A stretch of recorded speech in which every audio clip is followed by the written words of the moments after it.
네, 이어서 두 번째 팀 바로 제너레이트입니다. 무대에 이제 올라와 주시면 감사하겠습니다. 네, 제너레이트는 부동산 개발 인공지능 솔루션을 개발 중인 기술성으로도 아주 우수한 스타트업입니다. 예, 지금 무대로 올라오시면은 바로 진행하도록 하겠습니다. 네, 이제 무대로 올라오셨습니다. 댓글로 이제 박수로 무대로 한번 모셔보겠습니다. 네, 여러분, 요즘 아파트 집값이 장난이 아닌데요. 강남에서 한 채 마련하려면 이제 최소한 10억 정도는 있어야 되죠. 네, 그런데 아파트 한 채가 아니고 만약에 한 1000세대를 개발한다면 그 개발해서 파는 사람들은 돈을 얼마나 벌까요?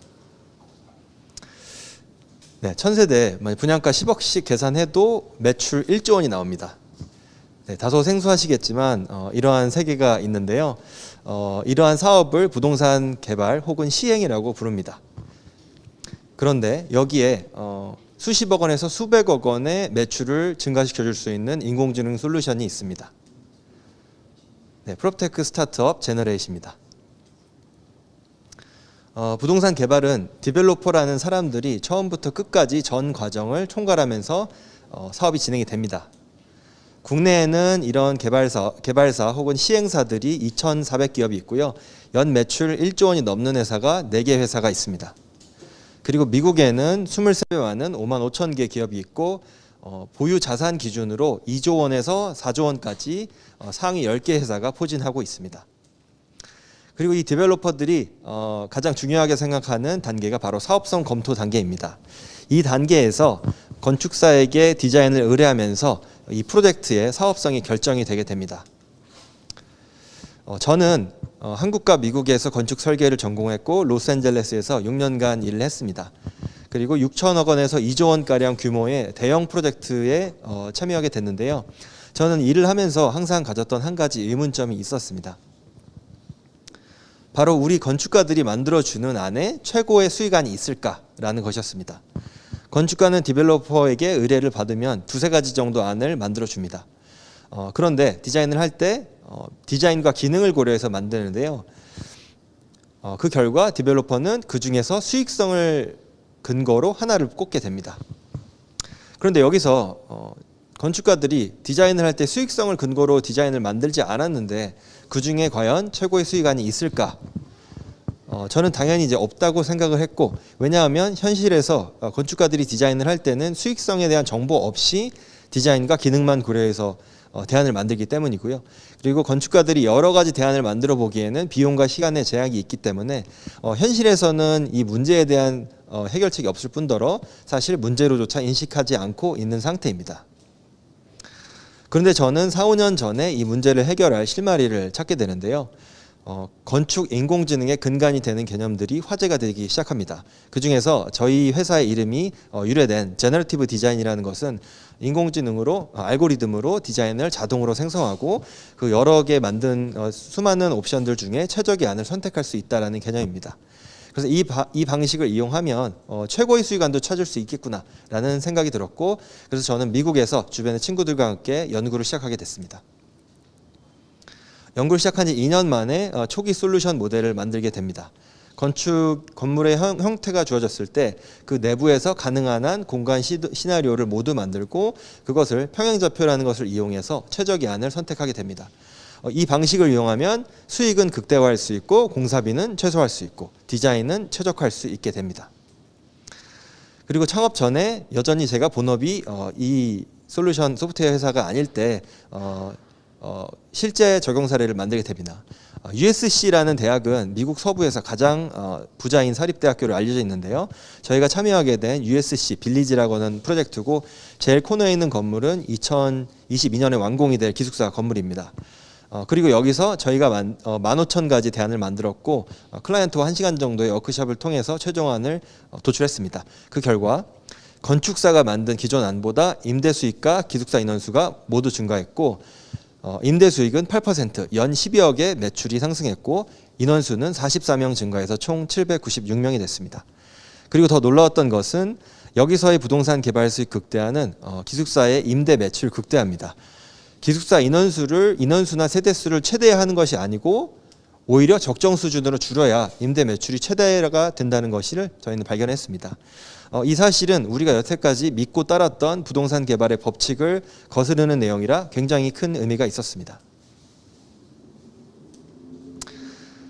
저희가 USC 기숙사를 한 이후에 미국에서 좋은 기회로 컨퍼런스에서 발표를 할 수 있었고 그 현장에서 미국과 유럽에서 디자인 자동화를 구현하고 있는 소프트웨어 회사들을 만날 수 있었는데요.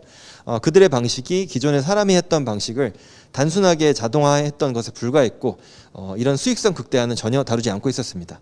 그래서 저희는 우리가 창업을 해야 되겠다라고 생각할 수 있었고 작년에 미국으로부터 코로나를 피해서 한국으로 들어와서 시드 투자를 유치하면서 법인을 설립했습니다. 그리고 그간 14가지 프로젝트를 통해서 평균 12.2%의 수익성 상승을 이끌어냈습니다. 저희가 보통 다루는 사업의 규모가 평균적으로 1,000억 원 이상이기 때문에 120억 원 정도의 매출이라고 보실 수 있습니다.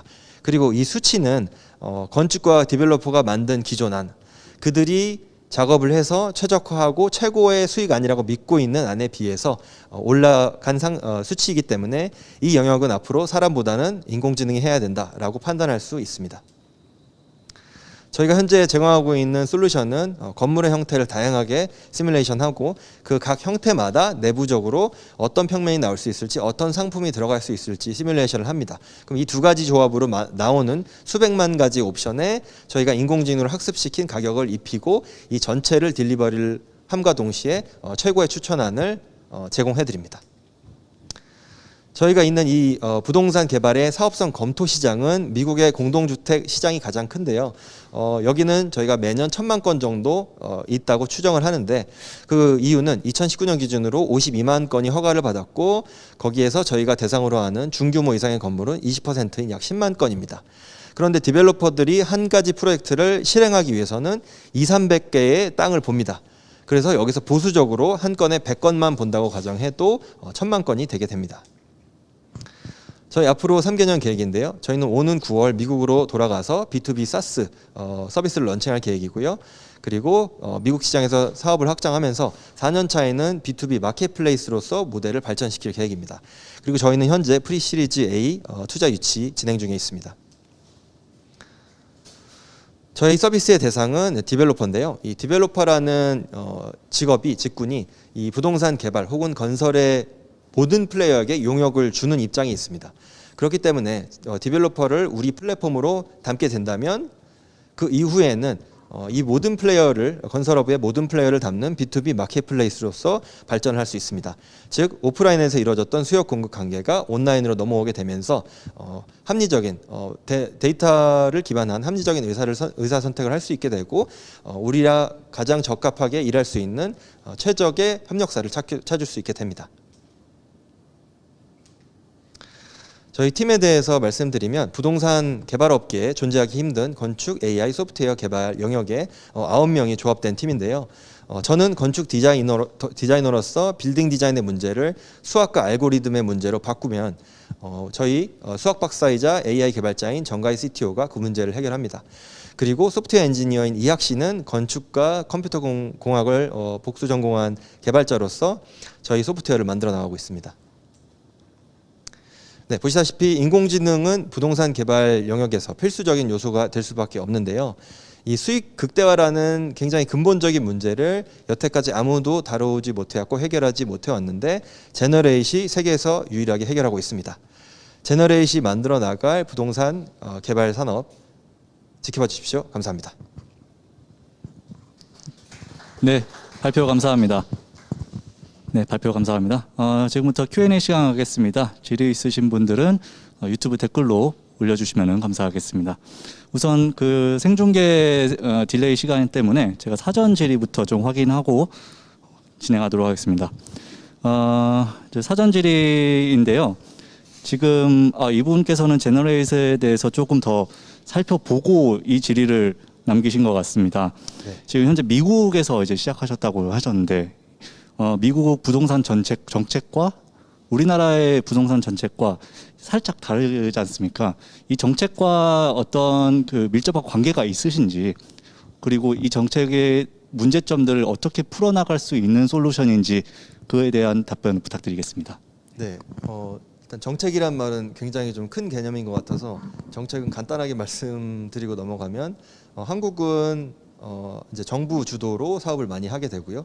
그리고 아파트 개발 산업이 위주인 반면에 미국 같은 경우는 정부 주도가 아니고 이제 민간 주도이고 이런 대규모 아파트 단지 건설보다는 각 건물 한 동짜리의 어떤 프로퍼티 개발이 좀 위주인 산업입니다. 산업 구조입니다. 그래서 그게 좀 큰 그림에서 좀 다르다고 할 수 있고요. 아마 이제 정책보다는 법규적인 측면에서 말씀을 주신 것 같은데 법규는 뭐 간단히 말씀드리면은 국내에는 법규가 굉장히 규제가 심한 편이고 그리고 면적을 산출할 때도 뭐 분양 면적, 공급 면적, 면적이 한 4가지 종류가 있습니다. 그래서 굉장히 좀 까다롭고 거기에 따른 규제들도 많고 보너스를 주는 것, 규제를 하는 것 굉장히 복잡한 반면에 미국은 그에 비해서는 거의 없다라고 할 정도로 굉장히 규제가 한국에 비해서는 복잡하지 않고 단순한 편입니다. 그래서 제가 사실은 개발할 때는 미국에서 개발을 했었고 그걸 가지고 한국에 와서 제가 보여드렸던 이 많은 프로젝트를 했는데 한국에 오면서 물론 이제 사실 건축이라는 것이 정말 이제 디자인이고 이런 것이고 이제 거기에 규제가 덮어지는 것이기 때문에 다 어느 정도 일맥상통하기 때문에 저희가 이런 문제를 풀었지만 한국에서 이런 현실적으로 이런 규제를 다루다 보니까 그 규제에 대한 지식들이 좀씩 필요했고 어느 정도 로컬라이즈가 필요했습니다. 그래서 한국이 사실 더 어렵고요. 사실 사업을 하기도 B2B 사스 시장이 한국이 굉장히 활발하지 않기 때문이기도 하고 부동산 개발 시장도 작기 때문이기도 한데 저희는 그래서 궁극적으로는 이제 미국 시장에서 왔기도 했고 미국 시장으로 돌아가려고 합니다. 네, 답변 감사합니다. 이제 유튜브 실시간 댓글로 올라온 질의를 말씀드리겠습니다. 네, 도진우님께서 올려주셨는데요. 혹시 기술에 대해서 조금 더 자세히 설명해 주실 수 있나요? 네. 네, 기술을 굉장히 자세하게는 설명을 못 드리겠지만 일단 크게는 3가지가 있습니다. 일단 대지가 있을 때 건물을 어떻게 형태적으로 구성할까? 그리고 건물이 한 동이거나 두 동이거나 그럴 때 배치를 어떻게 할까? 그런 문제가 하나가 있고요.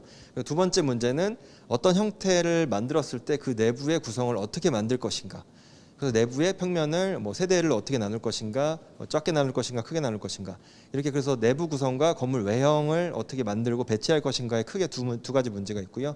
그리고 이 2가지 조합으로 굉장히 많은 물리적으로 다른 형태들, 조건들을 만들어냈을 때 이제 가격을 입히는 것이 핵심입니다.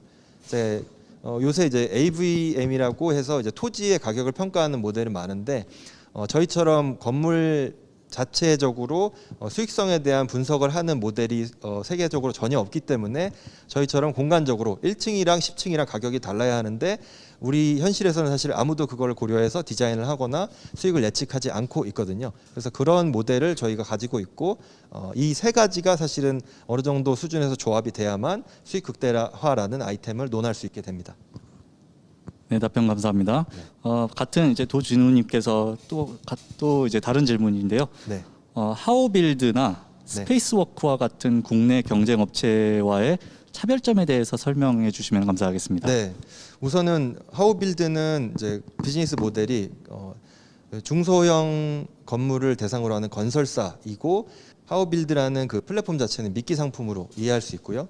스페이스워크는 애초에는 저희와 같은 사실 이 업에 한국에서 거의 선구자적인 역할이라고 보는데 저희처럼 순수 어떤 건물 디자인에서 어느 정도 피벗을 하셔서 토지 거래 플랫폼으로 바꾼 것을 알고 있습니다.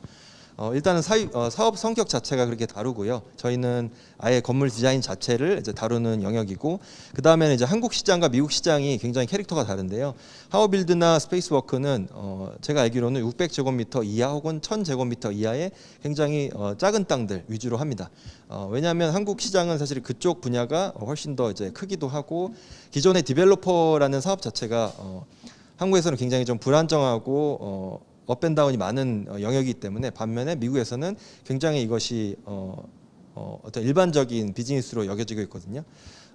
그리고 이제 미국은 훨씬 땅도 크고 사이즈도 크기 때문에 디벨로퍼들이 하는 프로젝트들이 굉장히 많습니다. 그래서 저희는 쉽게 말씀드리면은 큰 규모의 개발 사업을 다루는 솔루션이고 다른 두 솔루션들은 큰 개발이 아니고 굉장히 작은 부지의 땅을 다루는 솔루션입니다. 네, 답변 감사합니다. 마지막으로 지금 시간 관계상 마지막 질문 하나만 더 받도록 하겠습니다. 네, 사이먼 한님께서 올려주셨는데요. 소규모 개발도 가능한가요? 가능하다면은 언제부터 활성화할 수 있을지가 궁금합니다. 국내에서. 네. 국내에서요. 네. 네, 저 아쉽지만 저희는 이제 국내에서는 컨설팅 비즈니스만 계획하고 있고요. 왜냐하면 똑같은 이제 건축 디자인 자동화는 아이템을 어쨌든 만드는데 똑같은 시간을 쓴다라고 하면 그 아이템으로 더 사업성이 있는 아이템을 먼저 만들어야 되기 때문에 소형 부지에 대한 비즈니스 모델은 만들 계획이 없습니다. 네. 네, 솔직한 답변 감사합니다. 네. 네, 마지막으로 이제 로건님께서 좋은 강연 감사합니다라고 예. 답변해 주셨습니다. 감사합니다. 네, 발표는 이것으로 마치겠습니다. 다시 한번 큰 박수 부탁드립니다.